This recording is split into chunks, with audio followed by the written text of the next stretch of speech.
सीखने से घबराएं नहीं, क्योंकि यह संघर्ष ही नहीं अपितु भक्ति है। अगर जाननी है मंजिल की दूरी, तो पहले यह जान लें कि आपके तर्क में कितनी शक्ति है। नमस्कार, मैं रमन सारण, डायरेक्टर लक्ष्य कोचिंग क्लासेस। आप पढ़ेंगे मेरे साथ तर्क शक्ति। हरियाणा सरकार द्वारा कोविड-19 सुरक्षा मानकों के मद्देनजर 30 अप्रैल तक स्कूल बंद रखने के मौखिक आदेशों के खिलाफ आज सिरसा जिला के तमाम स्कूल संचालक जमकर भड़ास निकाली संचालकों ने, और उन्होंने federation of private school association Haryana के तत्वाधान में प्रदर्शन किया, जहां पर सैकड़ों की संख्या में आज स्कूल संचालक लघु सचिवालय में एकत्र हुए और सरकार के इन आदेशों के खिलाफ निंदा जाहिर की। स्कूल संचालक बसों में सवार होकर हाथों में काले झंडे लेकर पहुंचे थे। एक तरफ प्रदेश में जिस तरीके से कोरोना के बढ़ते आंकड़ों ने चिंता बढ़ा दी है, वैसे ही अब हरियाणा में स्कूल संचालकों के माथे पर भी चिंता की लकीरें हैं, वो साफ उभर कर सामने आ रही है।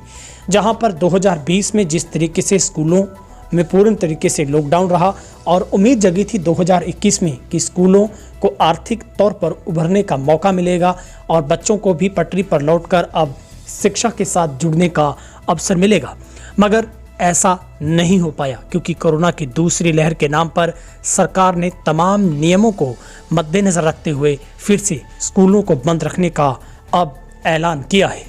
जहां पर डॉक्टर कुलभूषण शर्मा ने कहा है कि हरियाणा सरकार के आदेश वर्तमान शिक्षा स्थिति पर प्रतिकूल प्रभाव डालेगा।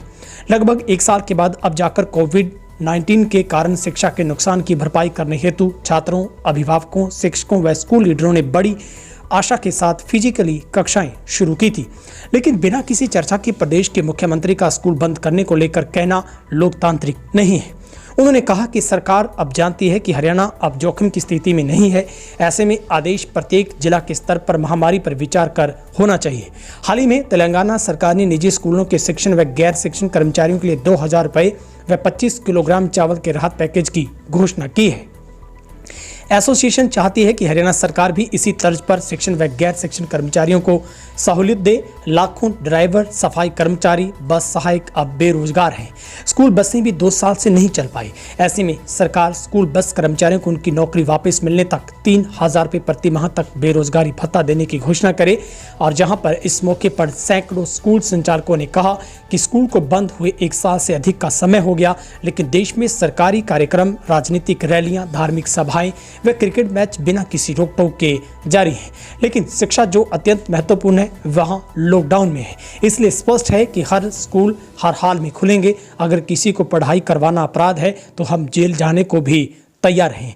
स्कूल शिक्षा विभाग के अंतर्गत आते हैं, लेकिन प्रदेश का मुख्यमंत्री स्कूलों को बंद करने के आदेश जारी करता है, जबकि शिक्षा मंत्री कोई टिप्पणी या आदेश जारी नहीं करता है।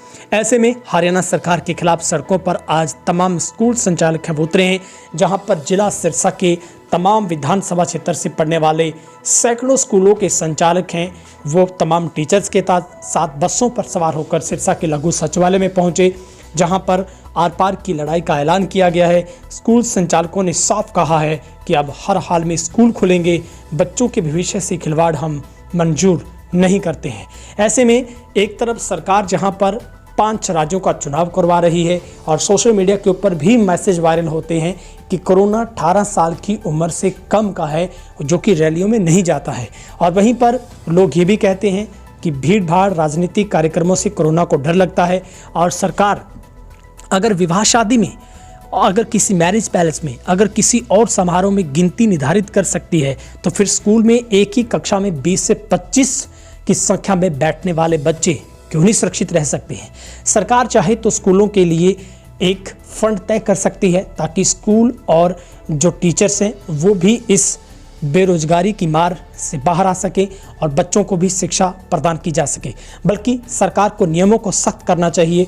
नियमों को सख्त न करने से सरकार कमज़ोर होकर बस लॉकडाउन या फिर स्कूल बंद करने का निर्णय लेकर आती है। आज जहां पर अब स्कूल संचालकों ने कहा है कि वो हर सूरत में स्कूल खोलेंगे। अभिभावक चाहते हैं कि उनके बच्चे पढ़ें, लेकिन अभिभावकों को डर फिर सताने लगा है। जिस तरीके से पिछला 1 साल बच्चों के लिए एक पूर्ण तरीके से एक मुश्किल भरा रहा, बच्चे शिक्षा से काफ़ी दूर हो गए। अब भी बच्चों का उस पटरी पर लौट कर आना मुश्किल हो चुका है। ऐसे में अभी स्कूल लगे थे, बच्चों को एक बड़ी उम्मीद जगी थी। उसके जैसे ही वो सपने देखे थे कि स्कूलों को बंद करने का फिर से ऐलान हो गया। ब्यूरो रिपोर्ट, तेज हरियाणा, सिरसा। सरकार के द्वारा अचानक जो है स्कूलों की छुट्टियां घोषित कर दी गई हैं, जबकि इसको स्कूल बंद की संज्ञा अगर देते तो मेरे को लगता है स्कूल बंद की संज्ञा है, ये छुट्टी नहीं। तो क्या स्कूल बंद करने से ही कोरोना खत्म हो जाएगा? मतलब यहाँ सारा कोरोना सेफ है, कोरोना स्कूलों में बैठा है। तो ये जो शिक्षा के ऊपर जो कुठाराघात हो रहा है, और शिक्षा ही एक देश की नींव, जो रीढ़ की हड्डी होती है, और ख़ास करके जो बजट स्कूल, ग्रामीण स्कूल या गरीब बच्चे जो हैं उनके जो स्कूल हैं, क्योंकि उनके पास ऑनलाइन के गैजेट्स भी नहीं हैं, उनके पास लैपटॉप नहीं है, वो सुविधा नहीं है, उनका जो है बहुत बड़ा एक लर्निंग गैप और नुकसान पड़ रहा है, जो वर्ल्ड बैंक ने भी $400 बिलियन का अंक है।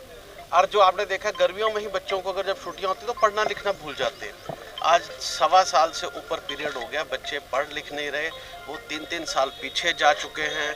आपस में स्कूलों और अभिभावकों के बीच में इन्होंने खाई पैदा कर दी है, और शिक्षा की इनको चिंता ही नहीं है। आज सारा शहर खुला हुआ है, आप देखिए कभी कहीं पे पहले नाइट कर्फ्यू से शुरुआत की जाती है, फिर उसके बाद कहा जाता है कि चलो 50% की स्ट्रेंथ से ऑफिस खुलेंगे, और स्कूलों को एकदम ही घोषित कर दिया जाता है। अभी किसी पे कोई घोषणा नहीं हुई, पता नहीं कहाँ से सरकार को कोई पर्ची आई है। वो कहते हैं पर्ची खर्ची की सरकार नहीं, लगता है मुझे लगा पर्ची की सरकार तो होगी, क्योंकि हमारे शिक्षा मंत्री ने तो घोषणा नहीं की, मुख्यमंत्री ने घोषणा कर दी।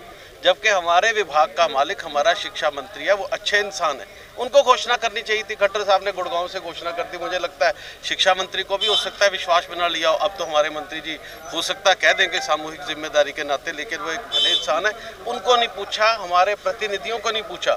हो सकता है अगर हमें पूछा होता और कन्वेंस, या तो हम उनको कन्वेंस करते या वो हमें कन्वेंस करते। अगर हमें लगता क्या हमारे बच्चे नहीं है, हमें अपने जान की फिक्र नहीं है, हम बिना बाल बच्चे वाले, स्कूल वाले सारे बाल बच्चे वाले, हमें बच्चों की भी फिक्र है, हमें अपनी भी फिक्र है जान की, हमें समाज की भी चिंता है।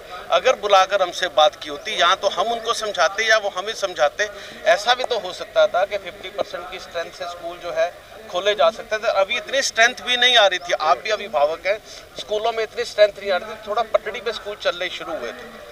तो ऐसा क्या हो गया कि सारा देश खुला हुआ है, सारा हरियाणा खुला हुआ है, और एक स्कूल को बंद करने से जो है ज्ञापन दिया है, क्या मांग कर ज्ञापन? हमने उसमें ज्ञापन में एक तो मांग ये की है कि स्कूल तुरंत प्रभाव से खोले जाए, बैठ के बातचीत की जाए, और अगर फुल कैपेसिटी में नहीं खोल लें 50%, 60% अल्टरनेटिव डेज पे ब्लेंडेड लर्निंग से बहुत सारे मेथड हैं, स्कूलों को बंद नहीं करना चाहिए। दूसरा हमने कहा है कि हमारे टीचर्स बहुत बेरोजगार हुए, बहुत प्रभावित हुए, तो तेलंगाना सरकार ने एक अच्छा स्टेप लिया है साउथ की, उन्होंने 2000 रुपये प्रति माह और 25 किलो चावल टीचर्स को देने की घोषणा की है इस दौरान जो प्रभाव टीचरों पे पड़ रहा है। तो हमने हरियाणा सरकार से मांग की है कि हमारे जो है ग्रामीण क्षेत्रीय बहुत से 80% बजट स्कूल्स हैं, उनको 3000 रुपये प्रति माह दिया जाए। 20 लाख करोड़ का पैकेज आया। क्या प्राइवेट स्कूल के शिक्षकों के लिए 1 रुपया भी इनके पास नहीं था, जिनको राष्ट्र निर्माता कहा जाता है? देखिए अन्नदाता की बात ये नहीं सुन रहे, मान नहीं रहे, राष्ट्र निर्माता की ये नहीं, जिनको राष्ट्र निर्माता कहा जाता है उनकी बात ये सुनने को तैयार नहीं। क्या उस 20 लाख करोड़ के पैकेज में हमारे लिए कुछ नहीं है? 2 करोड़ टीचर है। अब आगे क्या रहेगा आपका? हमने स्कूल खोले हुए हैं, हमने साफ कहा था हमने स्कूल खोलेंगे। अगर शिक्षा देना अपराध है तो हमें चाहे जेलों में डाल दे सरकार हमारे से बैठ के बात करे, या तो हमें कन्विंस करे या हम उनको कन्विंस करें। बैठकर प्रजातांत्रिक तरीके से बात होनी चाहिए, ये नहीं कि बैठे बैठे आपने घोषणा कर दी। ये प्रजातंत्र नहीं है, शिक्षक इसको बर्दाश्त नहीं करेगा।